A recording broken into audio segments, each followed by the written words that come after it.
তোমাদের গল্প ফার্স্ট পার্টটা আমি দর্শক হিসেবে দেখেছিলাম এবং তোমাদের গল্প টুতে আমি কাজ করছি আর্টিস্ট হিসেবে।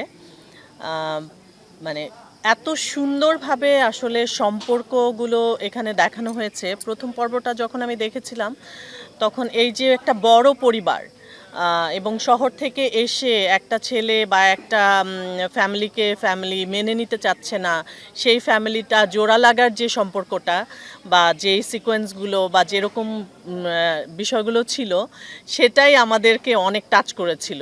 আর এখন আবার ওখান থেকে অন্যরকম এক্সটেন্ডেড আরেকটা গল্প, তো এই গল্পতে যুক্ত হতে পেরেছি, খুবই ভালো লাগছে। আমার কাছে মনে হয় যে আপনারা যখন দেখবেন তখন কোনো ক্রমে আপনাদের তো খারাপ লাগবেই না, বরঞ্চ আরও অনেক ভালো লাগবে বলে আমার কাছে মনে হয়।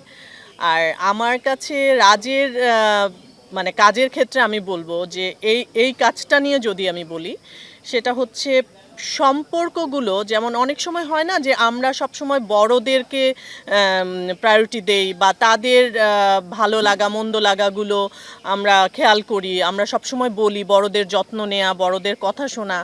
কিন্তু এই গল্পটা এরকম যে ছোটদের জন্য বড়রা কি কি করতে পারে সেই সেটা বেশি করে দেখানো হয়েছে। আসলে বড়রা ছোটদের জন্য কতটা এফার্ট দিতে পারে, ছোটদের মনের ইচ্ছা পূরণ করার জন্য কি কি করতে পারে, এই গল্পটা সেগুলো নিয়েই।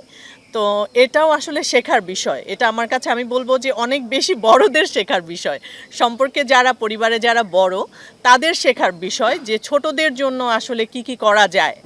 তো আমার কাছে মনে হয় যে আপনারা যখন দেখবেন আপনাদের নিশ্চয়ই অনেক ভালো লাগবে। ফুপু পরিবারে তো অবশ্যই গুরুত্বপূর্ণ, তবে আমি আমার ক্যারিয়ারের জন্য ফুপু কতটা গুরুত্বপূর্ণ আমি যদি এক কথায় ছোট করে বলি, সেটা হচ্ছে 27 বছর ধরে অভিনয় করি, 26 বছর ক্যারিয়ারে আমি দীপা খন্দকার হয়েছি। আর 1 বছর বা 7 মাসে রাজ আমাকে ফুপু বানিয়েছে। মানে এটা হচ্ছে আমার ক্যারিয়ারের দুইটা ভাগ, একটা ভাগে আমি দীপা খন্দকার হয়েছি, একটা ভাগে আমি ফুপু হয়েছি। তাহলে বুঝতে পারছেন যে আসলে কতটা ইম্পর্টেন্ট আমার জন্য।